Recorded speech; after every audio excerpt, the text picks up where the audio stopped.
시청자 여러분 반갑습니다. 벌써 2020년 9월 25일 오늘 금요일이죠. 황 대표가 이 시간만 되면 늘 이 시간에 이제 여러분들하고 주가 흐름에 대한 고성준론이라고 하는 주제를 가지고 쭉 이야기를 나누고 있는데요.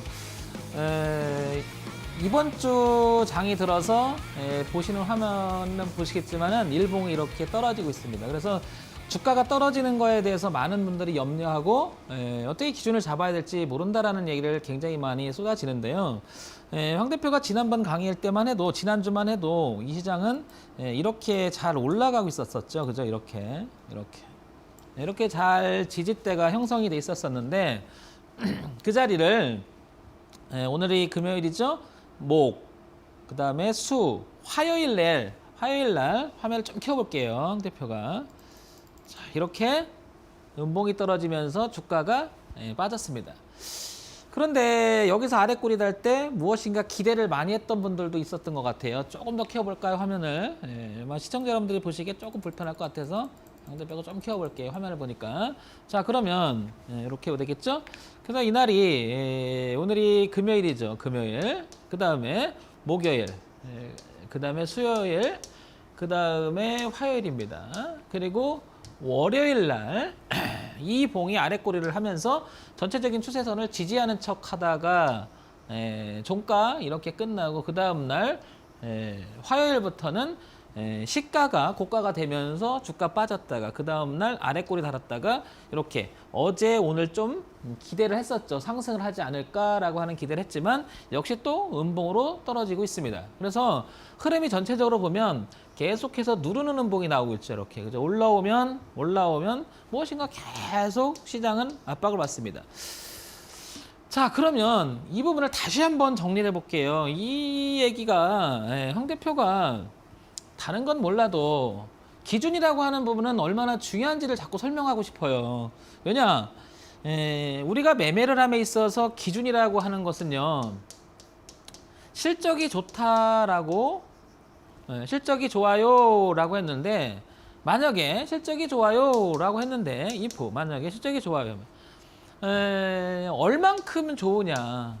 중요한 거는 우리가 주식 매매를 하는 사람들이잖아요. 주식 매매를. 그러니까 주식 매매를 하는 사람이니까 어디서 살 거냐라는 것을 어느 가격에 살 거냐라고 하는 부분을 이게 정말 어려운 거죠. 추상적이 되는 거죠, 여러분. 그러니까 다 좋다는 얘기예요. 제 얘기는 어떤 종목을 두고 뉴스, 그 다음에 시황, 그 어떤 종목에 대해서 기타 등등의 이야기, 뭐 스토리라고 할까요? 이야기 다 좋은데요. 구체성이라고 하는 부분 한번 생각해 본다면 이걸 염두에 두라고 제가 그래요. 그래서 차트라고 하는 것은 기본적으로 이런 흐름에 대한 이야기, 그 다음에 가격에 대한 이야기가 끊임없이 발생하는 게 차트죠. 그러니까 이 구체성 이야기를 어떻게 해야 된다? 차트를 통해서 어떻게 내가 정해야 된다는 거죠. 그걸 정해지 않고 매매를 하시게 되면 기대감이 되죠. 예를 들면 주가는 지금 이렇게 빠지고 있는데 그래 이건 일시적으로 빠진 거야? 아니면 드디어 이 고가에서 여기까지 빠졌으니까 싸게 살 수 있는 기회라고 이렇게 생각을 하시는 분도 있을 거예요. 어떤 주가 파동을 하나를 보고더라도.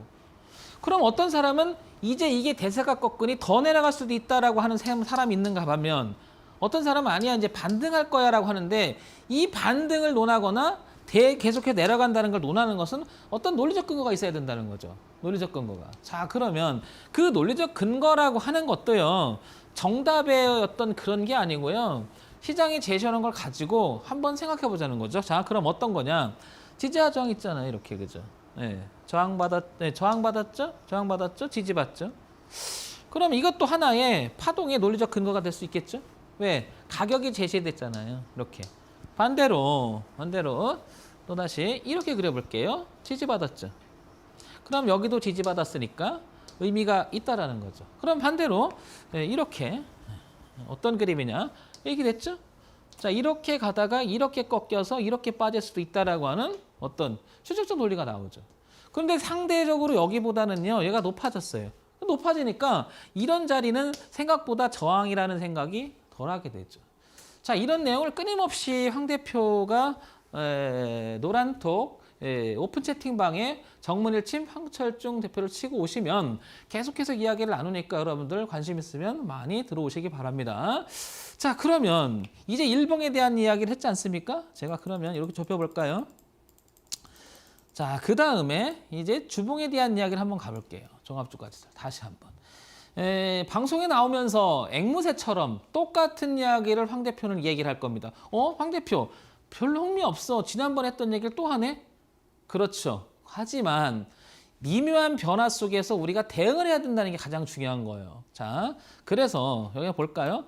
이게 바로 종합주가지수의 주봉인데요. 이런 규칙성이 보였었잖아요. 고가가 낮아졌던 흐름이 분명히 보였습니다. 이렇게. 그래서 여기가 저항대였었고요. 그 다음에 여기가 저항대였었고요. 그 다음에 여기가 저항대였었고요. 여기가 저항대였었는데 이제 무엇인가 주가는 계속해서 올라가서 저항을 잠시 받다가 뚫고 이렇게 움직이고 있죠. 그래서 제가 많은 그 방송을 지금 하고 있지만은 이 얘기를 끊임없이 하고 있거든요. 무슨 얘기냐?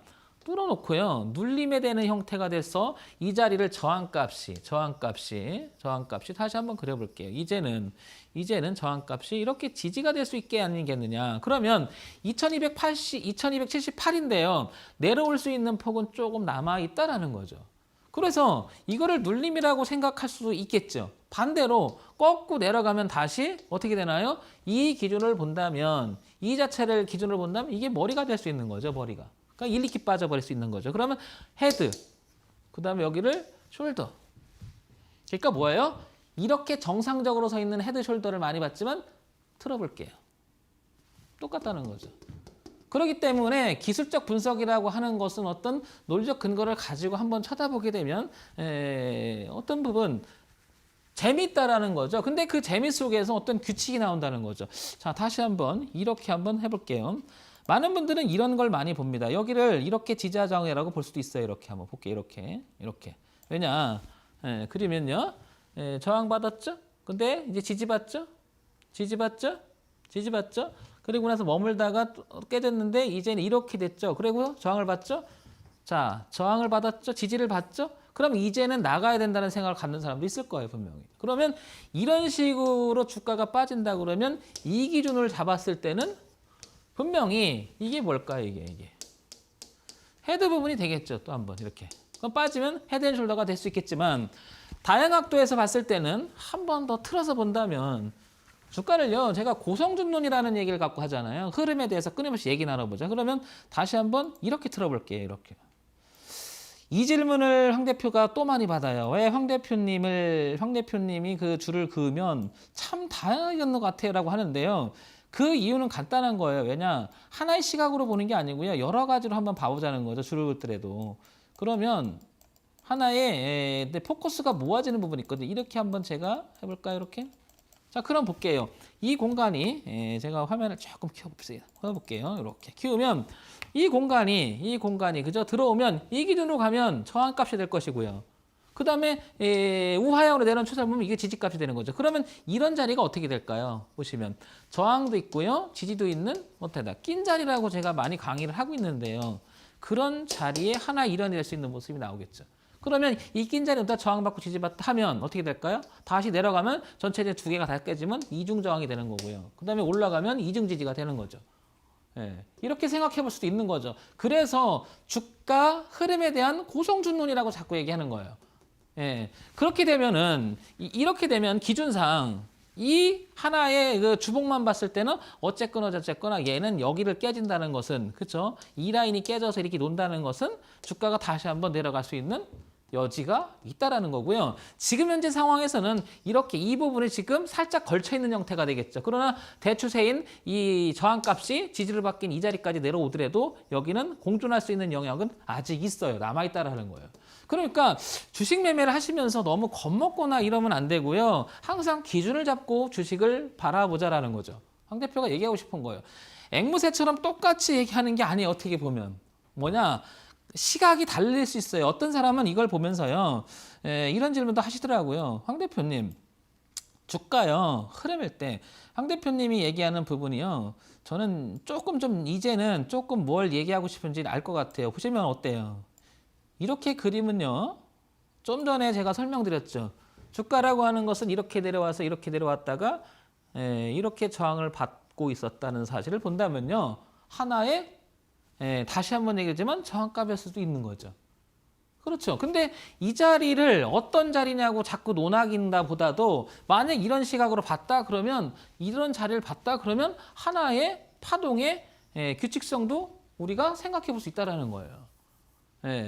자, 노란톡 열린 채팅방에 여러분들 정문일집 황철증 대표를 치고 오시면 여전히 이런 얘기는 이어갈 겁니다. 제가 그래서 그림을 되게 많이 그립니다. 그림을 그리는 이유 중에 하나가 바로 이런 것들이에요. 왜 이런 부분을 자꾸 신경 쓰게 여러분들한테 계속 얘기하냐면요. 이거는 시장이 제시하는 가격이기 때문에 그 어느 것보다도 구체화 또 하나 시각화. 그래서 구체화된 하나의 시각화된 기준을 가지고 매매를 하면요. 편해져요. 어떻게 보면 깔끔하고요. 이제 다른 시각으로 제가 한번 볼게요. 제가 황 대표가 이거를 이번에 깨질 때 이런 얘기를 많이 했었는데 다시 한번 일봉으로 가볼까요? 자, 일봉으로 갔을 때 이 자리를 깨졌을 때는 그 다음에 치고 나갔던 지지값이 하나 있죠. 여기 하나 있죠. 하지만 조금 더 연장해 보면 여기 지지하 저항이 이렇게 있죠. 이렇게. 그래서 이 기준으로 보게 되면 좀 남았죠. 그래서 이 어차피 깨진다면 여기까지 밀리지 않겠느냐고 해서 제가 여기서 주식 정리 이야기를 정말 많이 했거든요. 이렇게. 근데 이제 황 대표가 이제 계속해서 텔레비전에 나와서 강의를 할 수 있는 게 아니라 금요일마다 한 번씩 나오다 보니까 주가가 이제 그 움직임에 통해서 하나하나 그 미묘하게 설명을 드리는 부분이 조금 뭐라고 그럴까요? 간헐적이다 보니 여러분들이 이해하기에는 조금 불편한 부분도 있을 거예요. 자, 그래서 이 부분을 다시 한번 또 이제 세부적으로 한번 더 들어가 볼까요? 이날 언제냐면 2020년 9월 이날이 언제죠? 이 16일 이 순날 꼭지였던 이전부터 내려오는 이 과정을 이제 반대로 작은 그림으로 한번 가볼까요?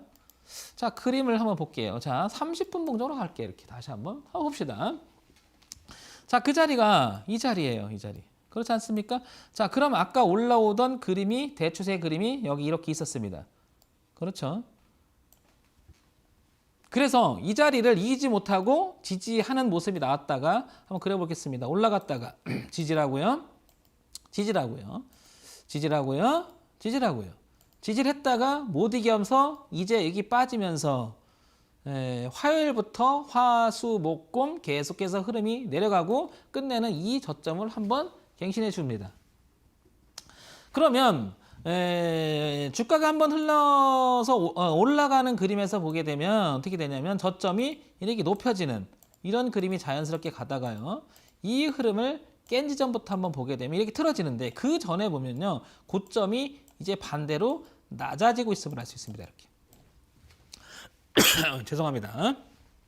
자, 한번 볼게요. 그러면 흐름상 우상향으로 가던 흐름이 이제 깨고 이렇게 자 전체적으로 이렇게 내려옵니다. 그래서 올라가던 그림 전체가 이제 황 대표가 초반에 많이 했던 우상향으로 흘러가던 그림이 이렇게 깨고 내려오고 있다는 걸 알 수 있었죠. 이 그림을 황 대표가 정말 좋아하지 않습니까? 이 그릴 때. 이게 낙서하는 게 아니고요. 한번 보세요. 고가가 내려오던 그림이 그려집니다. 그래서 이렇게 내려갔잖아요. 이렇게. 이러다가 저가가 높이면서 하나의 그림을 만들면서 올라갑니다. 그러다가 이탈하니까 이제 다시 깨고 내려가는 그림이 나옵니다. 어디까지 갈지는 모르지만 현재 상황에서 이런 그림이 보인다는 거죠. 그래서 우리는 이 흐름을 내려오는 그림 이렇게 내려오면 이걸 하락,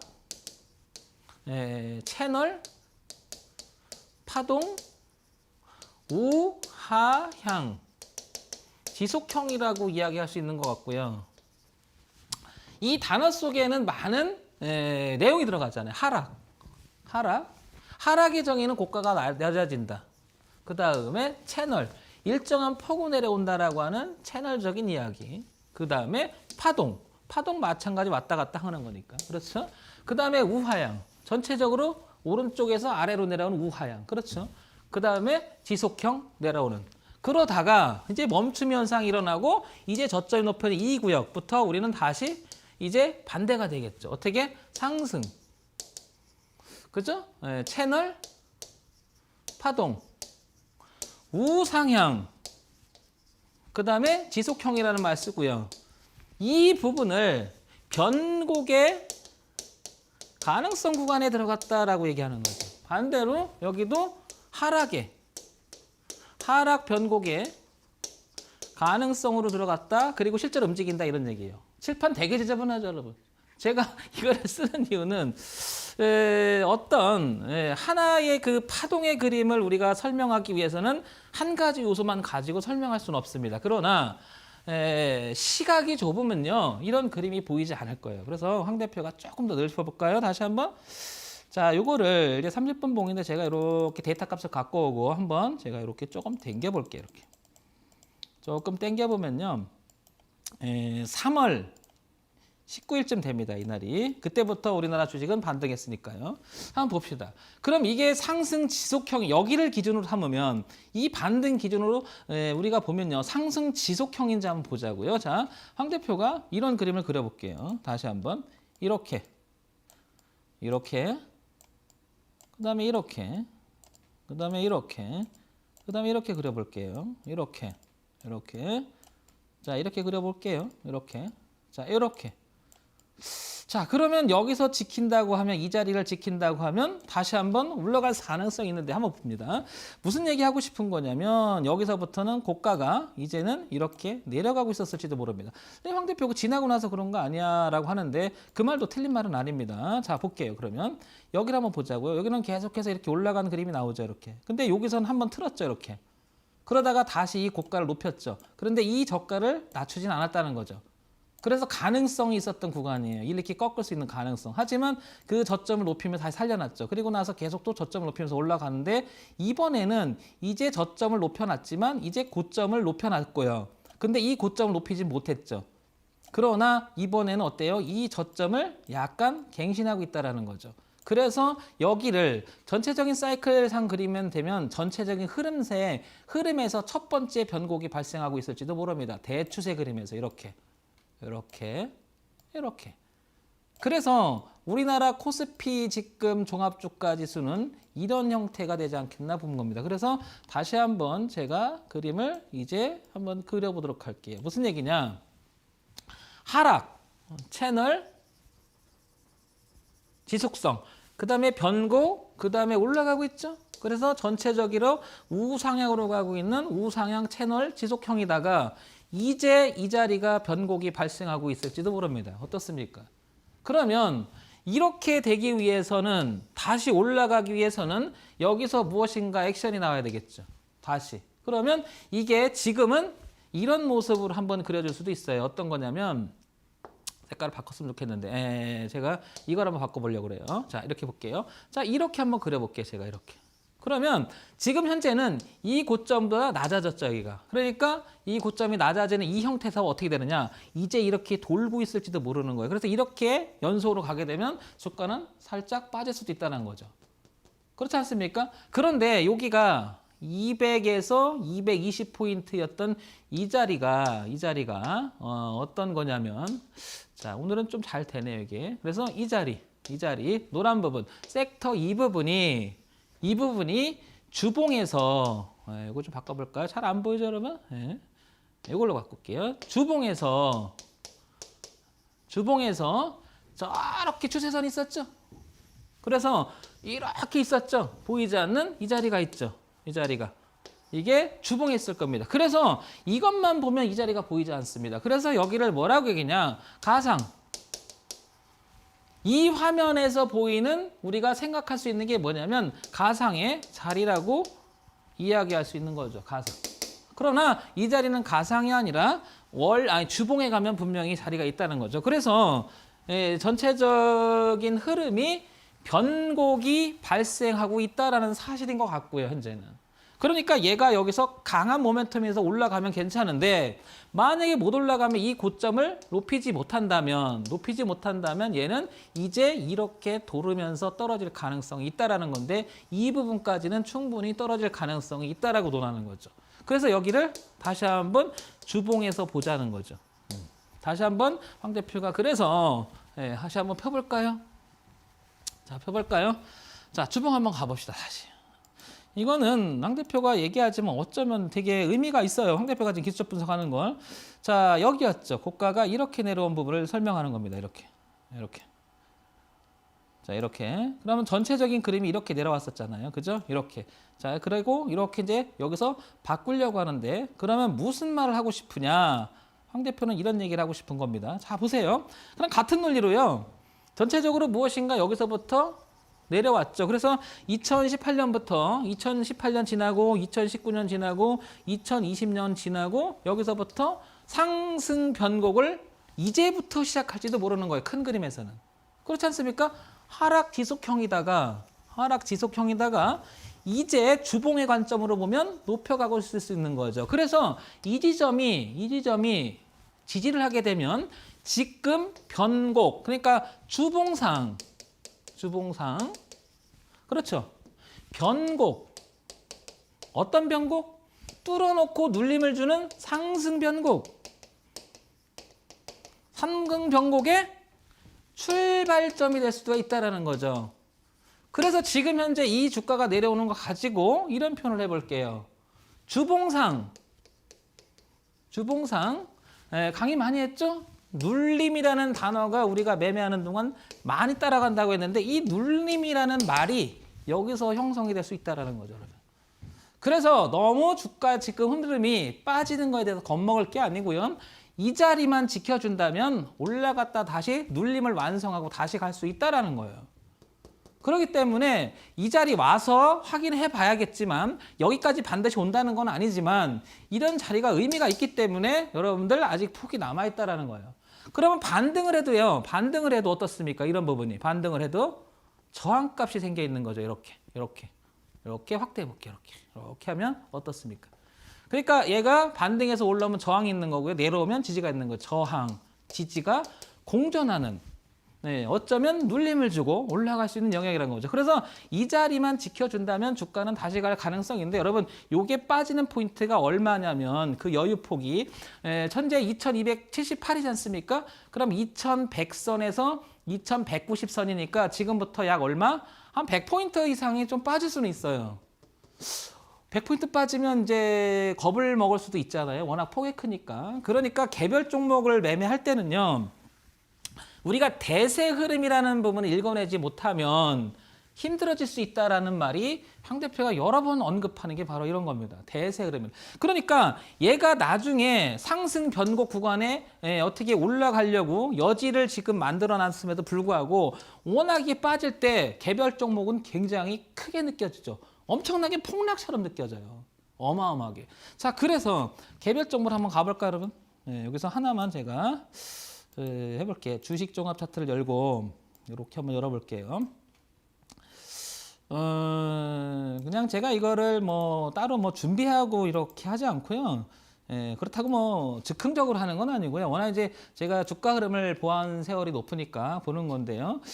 시간이 워낙 많으니까 제가 자 델콘 RF가 오늘 하한가 들어갔습니다. 하한가. 자 볼게요.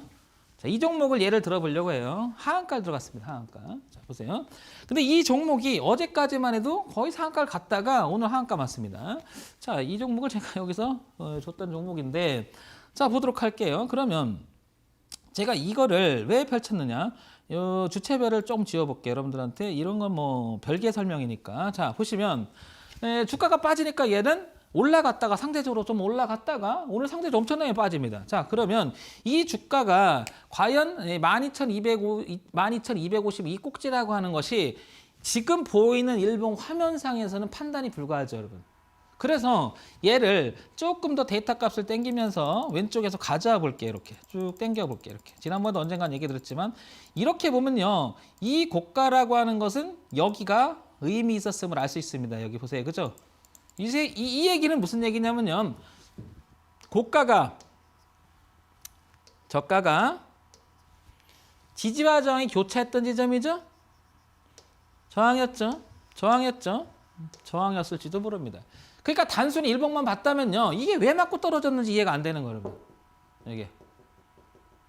그러니까 주가 흐름이라고 하는 것은 단지 일봉만 쳐다보고 이거를 일봉만 쳐다볼 때 이렇게 이 그림만 보게 되면요. 이 그림은 완벽하게 올라가는 그림처럼 보이지만 이것만 보면 완벽하게 우상향 진행하는 것처럼 보이죠. 왜냐면 계속 그렇죠. 이렇게 저점 높이면서 이렇게 돼서 저점을 높여가면서 황 대표가 그렸던 그림이 이렇게 됐으니까요. 그렇죠. 이렇게. 그렇지 않습니까? 그러면 전체적인 그림이면 얘가 이렇게 해서 계속 끊임없이 올라갈 것처럼 보였던 거예요. 이렇게. 근데 느닷없이 여기서 뚝 맞고 떨어졌는데 그걸 알고 봤더니 주가를 쭉 화면을 이렇게 보니까 어떻습니까? 이건 저항대였다라는 거죠. 저항대였다라는 걸. 다시 한번 빠르게 지어볼게요. 황 대표가. 이렇게 보면 어떻습니까? 저항대였다라는 거죠. 지지는요. 저항으로 바뀌었습니다. 그러니까 다시 한번 황 대표가 얘기 드리지만요. 주가를 바라보는 시각이 결코 그러면 좁으면 안 돼요. 좁을 땐 좁더라도 넓힐 때는 넓혀야 됩니다. 이게 중요합니다. 그래서 우리가 황 대표가 강의한 것 중에도 많이 얘기했죠. 코끼리를 보면서 코끼리 윤곽을 보고 다리가 어딘지 꼬리를 보고 전체를 보고 상하가 있는지. 그래서 코끼리는 크다.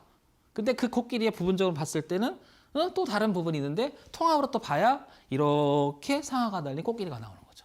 자, 그래서 노란톡 열린 채팅방에 여러분들 정문일집 황철중 대표를 치고 오시면 끊임없이 이런 얘기를 많이 하게 됩니다. 요즘에는 황 대표가 조금 바쁜 일이 좀 많아가지고 조금 등한시했더니 여러분이 하는데 한번 들어오시면 이제 강의를 좀 하면 심도 있는 강의도 좀 하고 그럴 테니까 여러분들 노란톡 오픈 채팅방 치고 정문일집 황철중 대표를 치고 한번 들어오시기 바랍니다. 그러면 이런 강의를 조금 많이 해보도록 하겠습니다.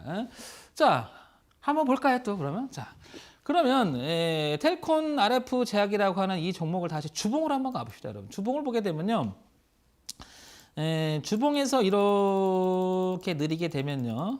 한번 볼게요. 이렇게 좀 데이터 값을 좀 가져와 볼게요. 이렇게 가져와 보고요. 전체적으로 2015년부터니까 한 5년, 4년 반 정도 데이터 값 되겠죠. 한번 이렇게 좀 당겨 볼게요. 이렇게. 당겨 봤을 때 여러분 이 자리가 잘 보이지 않는다는 거죠. 이게 이렇게 그죠? 이렇게. 그런데 여러분 제가 이렇게 그리면 여러분 느낌이 어떨지 모르겠지만요. 알고 보면요. 시장이요. 그냥 움직이는 것보다 여기 보세요. 조금 화면이 그렇지만 좁혀봐야 됩니다. 보세요. 여기가 저항을 받았다는 게 보이죠. 이렇게 세심히 보면. 그래 올라갔다가 지지를 받았고요. 지지를 받았죠. 근데 이번에도 뭔가 이렇게 갔다가 이렇게 했다가 어쨌든 여기 또 지지를 받죠. 그리고 나 저점을 만들면서 올라갔는데 이 자리를 걸립니다. 그런데요. 우연인지 모르겠어요. 황 대표가. 우연인지 모르겠는데 한번 차트를 많이 보시면요. 이 간격이 등간격일 때가 많습니다. 이거 한번 봐보세요. 파동에 그래서 제가 이걸 보면서 파동 진폭의 등간격에 대해서 강의를 좀 하고 있는데 이런 구경을 봐놔요. 그래서 여러분들 이렇게 보면 저게 잘 보일 텐데요. 지금 황 대표가 설명하는 게 어느 정도 보이잖아요. 그런데 여러분들 시각은 이렇게 본다는 거죠. 이렇게 보니까 이 부분만 보니까 이건 아무리 봐도 계속 갈 것 같으니까 이런 데서 잡는다고 여러분들. 중간에 잡아버리는 거죠. 여기는 저항대를 맞고 떨어져서 떨어질 수 있는 가능성이 굉장히 높은 자리인데 이것만 쳐다보고 있으니 이 10,000원, 11,000원, 뭐 9,000원대 잡아서 결국에는 물려있는 형태가 된다는 거죠. 제 얘기는. 어쩌면 초보님들의 시각은 전체적으로 보면 주봉으로 일봉이나 이렇게 보면요. 시각들 이렇게 봅니다. 이렇게 보고 주가를 보고 판단을 하시는 분들이 너무 많다는 거예요. 이렇게 보고. 당연히 초보나 그 시장을 많이 접해보지 못하신 기술적 분석이나 이런 거 많이 안 해보신 분들은 이렇게 볼 수밖에 없는데요. 좀 넓게 봐보세요. 그리고 세부적으로 봐보시고요. 자, 이것도 한번요. 이렇게 저점이 높아 올라가는 이 추세선 그림을 한번 보더라도요. 이렇게 보세요. 그쵸? 이런 자리는 지지하잖아요. 교차하잖아요. 가만히 봐보면요. 꼬리 맞았죠. 저항 맞았죠? 저항 맞았죠. 뚫었으니까 내려왔을 때 이 자리를 지지할 것 같은 생각이 되게 많이 들 거예요. 그러나 이 자리를 왜 깼냐고 저한테 물으면요. 이거보다는 여기를 지지해서 반등해서 갈 수도 있었어요. 그렇지만 여기가 더 중요한 게 아니고요. 여기가 훨씬 중요했다라는 거예요. 그러니까 어느 한 지점에서 큰 자리에서 저항을 맞거나 저항을 맞고 떨어지는 자리 있지 않습니까? 저항을 맞고 떨어지는 자리는 받지 말아라고 하는 게 제가 정설처럼 얘기를 해요. 그거는 뭐냐면 시장을 바라보는 사람들은 여기를 많은 사람들은 보고 있었을지도 몰라요. 그 다음에 또 하나 우리가 그토록 애증의 관계라고 할까요? 세령님들께서는 여기를 알고 있었을지도 모른다는 거죠. 왜? 이렇게 하지만 이 자리를 가만히 봐보세요. 이렇게 고점을 뚫는 척 해야지만 여기서 달라붙겠죠. 뚫었다고 생각하니까. 그래서 따라오겠죠. 거기다 대고 꽝. 그러면 싸진다고 생각했던 시야가 좁았던 개미들 입장에서는 다시 한번 나한테 기회를 주네? 하고 좀 전에 설명했던 것처럼 무슨 내용이냐?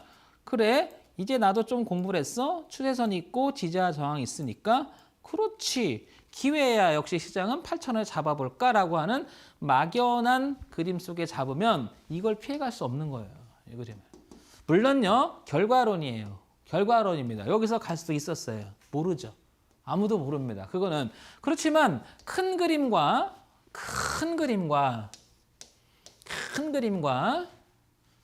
작은 그림을 함께 동시에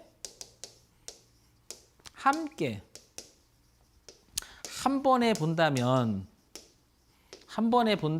동시에 함께 한 번에 큰 그림과 작은 그림을 동시에 본다면 어쩌면 얽히고 얽힌 주가의 가격대, 즉 지지와 저항 추세 여러 가지를 한눈에 볼 수 있는 연습을 해보시면요. 이런 정도는 보일 수 있을 수 있습니다, 여러분.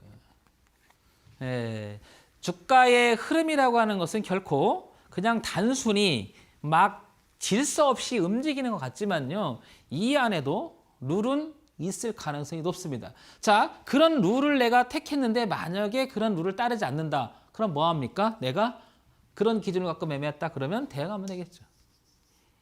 그래서 소위 말해서 손실의 대응은 짧아지고요. 기대 수익의 대응은 커지면 되겠죠. 그러니까 기대 손실은 요만큼을 정하고요. 기대 수익은 이만큼 정하면 이게 커지죠. 그럴 수밖에 없는 거 아닙니까? 여러분,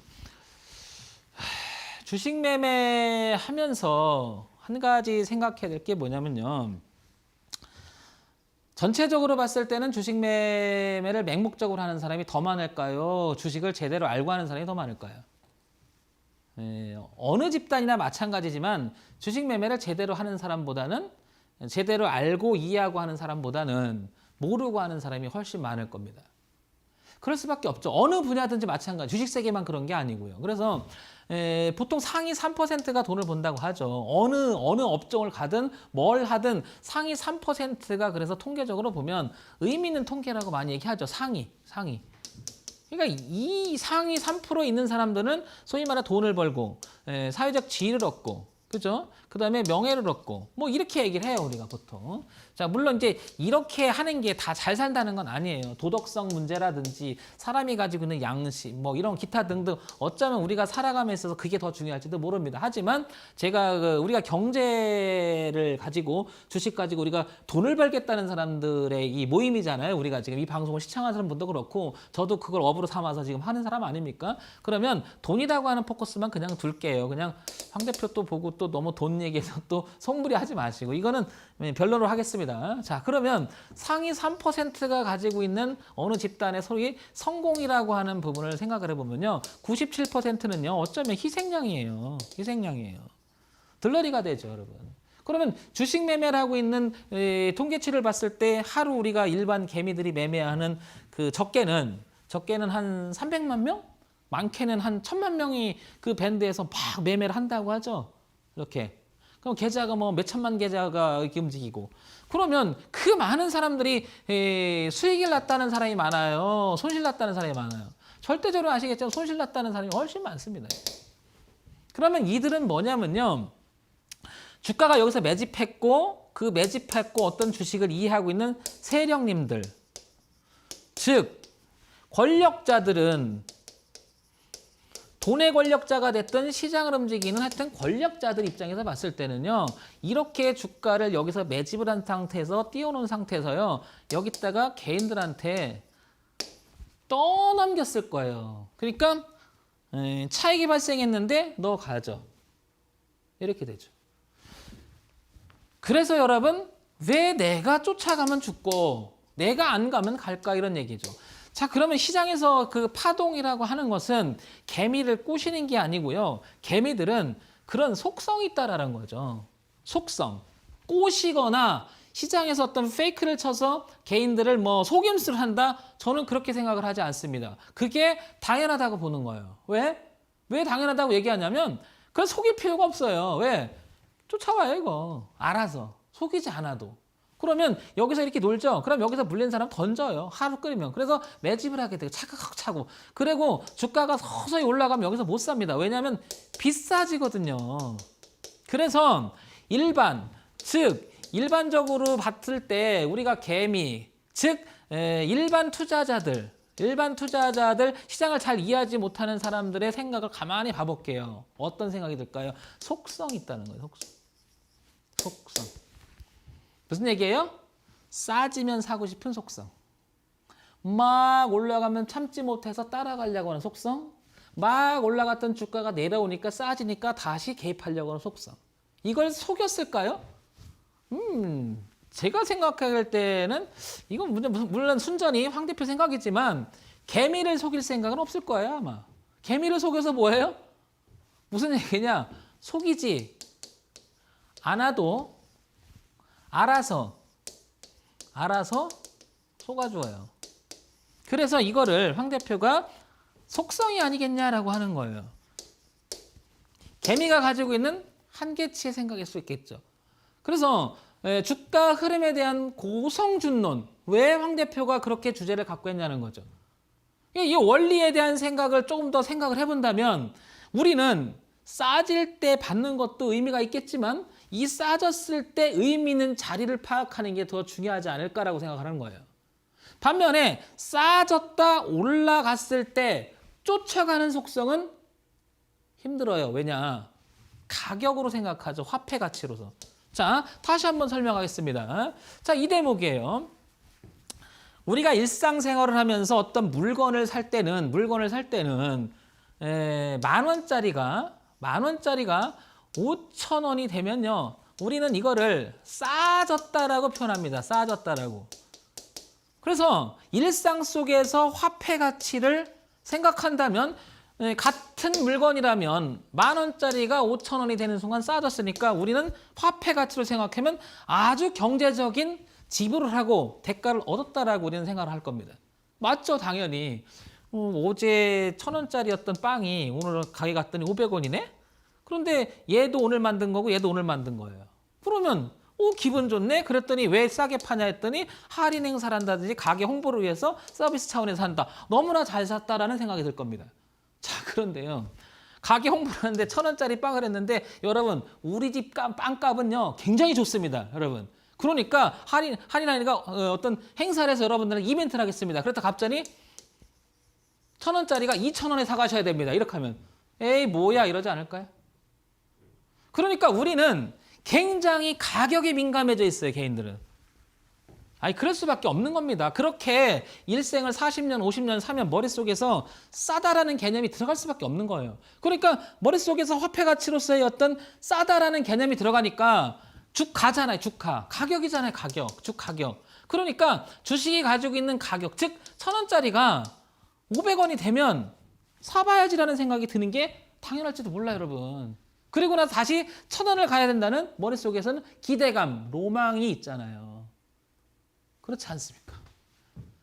네, 이 부분을 황 대표가 고성준론, 목소리 높여서 계속 얘기를 해보는 거예요. 자, 오픈 채팅방, 그 노란 톡 있지 않습니까? 오픈 채팅방, 정밀일진 황철중 대표를 치고 들어오시면 계속해서 이야기할 수 있으니까 한번 많이 들어와 보시기 바랍니다. 자, 그러면 다시 이야기를 이어가 보도록 할게요. 자, 보세요. 그러면 주가가 여기서 만약에 이 음봉에서 세력이 매집했다고 쳤을 때 양봉 나면 여기 사겠습니까, 여러분?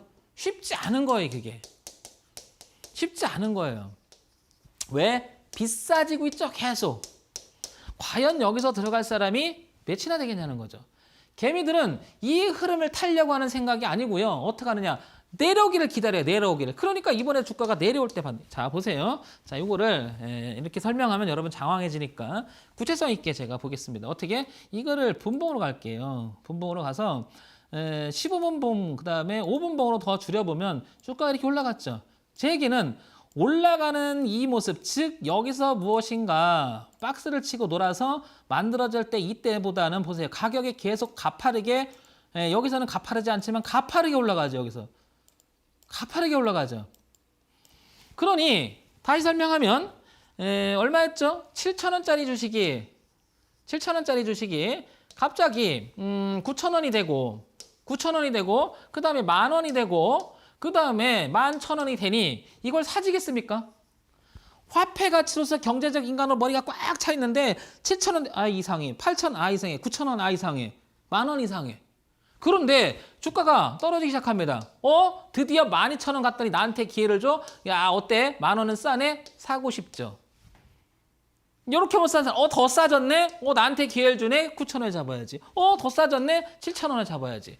그러니까 주가가 한번 움직이기 시작하면 주가가 가지고 있는 하나의 밸류, 가치를 논하는 게 아니라 머릿속에 여러분들은 어쩌면 우리 인간 속에서 개인들이 가지고 있는 그 관념 속에서는 싸져야 된다는 생각이 지배적인 거예요. 도저히 비싸게 주고는 사고 싶지 않은 것 같아요. 제가 필드에서 황 대표가 오랜 시간 동안 많은 사람들 이야기 나누고 주가 흐름에 얘기하면요. 이걸 가지고요. 제가 물어봅니다. 여쭤봅니다. 선생님, 선생님. 어디서 주식을 사고 싶어요? 그러면 이 얘기 하잖아요. 그러면 이걸 이렇게 얘기하는 거죠. 이렇게 가려놓고, 이렇게 해놓고요. 이거를 이제 제가 이제 테스트할 때 물어봅니다. 이렇게 됐죠? 선생님, 이 주식 지금 사시겠어요? 그러면 글쎄요. 그러면 선생님, 이렇게 되면 어떻게 하실래요? 좀 내려왔어요. 좀 생각해 볼게요. 그래요? 선생님, 그러면 지금 사실래요? 이거, 못 사죠. 이거 어떻게 사, 이거 고공해. 이거 못 사요. 난 못 사. 그러면 선생님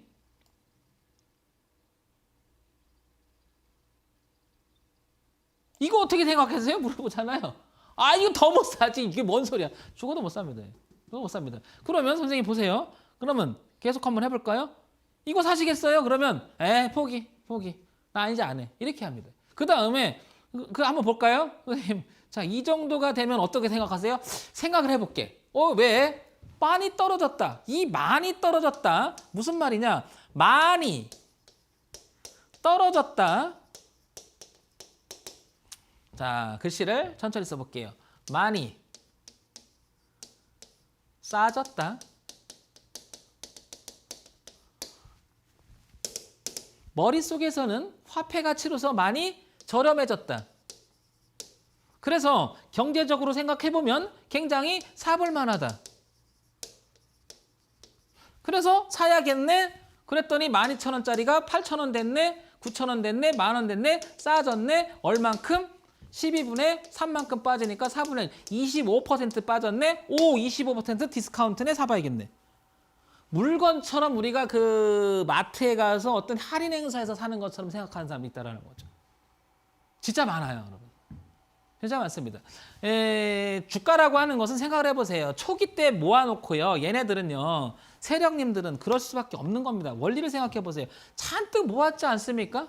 올릴 때는요. 기회를 주면 안 돼요. 생각을 해보세요. 주가를 끌어올려야 일단. 왜? 여기서 기회 주면 사서 같이 가면 어떻게 돼요? 같이 가면 걔들이 언제 팔지 몰라요. 그게 바로 매물이라고 하는 거예요. 매물. 이 매물이 어떤 매물이냐면 언제 팔지 모르는 뭐예요? 불확실성이 가지고 있는 어떤 거예요? 가상 매물이 되는 건데, 가상 매물이 실존 매물이 되는 건데 그 매물이 언제 던질지 몰라요. 그러면 얘네들은 내리는 걸 내가 팔기 전에 내리면 주가 내려오죠. 받아야 돼, 안 받아야 돼? 방어를 해야 된다고요. 그러면 이거 사기만 하면 뭐 하냐고요, 이거. 그럼 여기 또 방어해야 돼요. 돈 더 들어가야 돼. 그러면 여기서 100개 샀죠? 여기 100개 또 사야 돼요. 그러면 단가가 이렇게 올라오죠? 그럼 주가 띄워도요. 만약에 여기서 악재가 터졌다고 생각해보세요. 엄청난 손해를 본다는 얘기죠, 여러분. 한번 생각해보세요. 그래서 기본적으로 주가라고 하는 것은 오르는 모습에 조금 더 생각을 해보자는 거고요. 내릴 때의 개념도 이해하셔야 돼요. 왜? 여기서 많은 사람들이 샀다고 가정을 해볼게요. 여기서 많이 사고 여기서 많이 샀다고 가정을 해볼게. 오를 거라고 기대했는데 못 팔았어요. 근데 여기서 많이 샀다고 생각해보면 주가가 여기 왔어요. 그럼 얘네들은요 올라오기만 해봐. 내가 본전 치고 나올 거다. 이러고 있는 거죠. 올라오기만 해봐. 내가 팔아야 된다. 그렇지 않습니까? 그러면 이 주가가 이렇게 올라오죠. 그러면 여지없이 두드려 맞는 경우가 생각을 해보세요, 여러분. 그럴 수밖에 없는 거예요. 그게 매물이에요, 이게. 왜 황 대표가 지금 이렇게 목소리 높여서 고성준론이를 갖고 주가 흐름에 대해서 이야기하느냐. 생각해보면요.